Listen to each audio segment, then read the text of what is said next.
આજે નામદાર સુપ્રીમ કોર્ટના નિવૃત્ત ન્યાયાધીશ રંजना દેસાઈજીની અધ્યક્ષતામાં યુસીસી કમિટીની મીટિંગ હતી અને એમાં અમને આમંત્રિત કરવામાં આવ્યા હતા। ત્યારે અમને 12 થી 15 મિનિટ આ કમિટી દ્વારા સાંભળવામાં આવ્યા। અમે લેખિતમાં પણ રજૂઆતો કરી છે અને મૌખિક પણ એમનું ધ્યાન દોર્યું છે।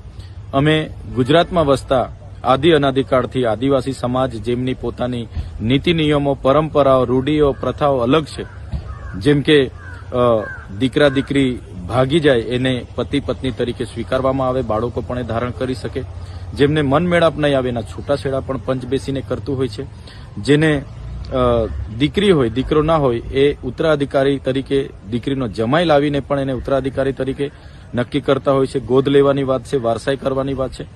તમામ બાબતોમાં આદિવાસીના પોતાના અલગ પારંપરિક કાયદાઓ છે, જેને અમારે ક્યાંય કોર્ટ કે રજિસ્ટરમાં રજીસ્ટ્રેશન કરવા જવું પડતું નથી।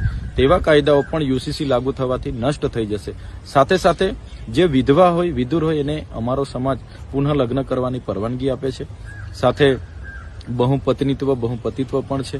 સાથે અનેક પ્રકારના એવા કાનૂનો જે વર્ષોથી ચાલે છે, આ યુસીસી લાગુ થવાથી નાશ થવાની ભીતિ છે। સાથે સાથે આદિવાસી સમાજને સામાજિક સમાનતા લાવવા માટે જે બંધારણીય જોગવાઈ છે, આર્ટિકલ 244(1) અંતર્ગત અનુસૂચિ 5ની જોગવાઈઓ છે, આર્ટિકલ 371 અંતર્ગત પણ સ્પેશિયલ જળ જંગલ જમીન ઉપરના પ્રાવધાનો છે। સાથે 73AA ની જમીનો બિન આદિવાસીઓ ખરીદી ના શકે। સાથે રક્ષણ માટે એટ્રોસિટી એક્ટ છે। સાથે 1996 પેસા એક્ટ અંતર્ગત ગ્રામ સભાઓને સ્પેશિયલ પાવરો આપવામાં આવી છે। વન અધિકાર અધિનિયમ 2006 અંતર્ગત જંગલ જમીન ખેડવાના અધિકારો છે।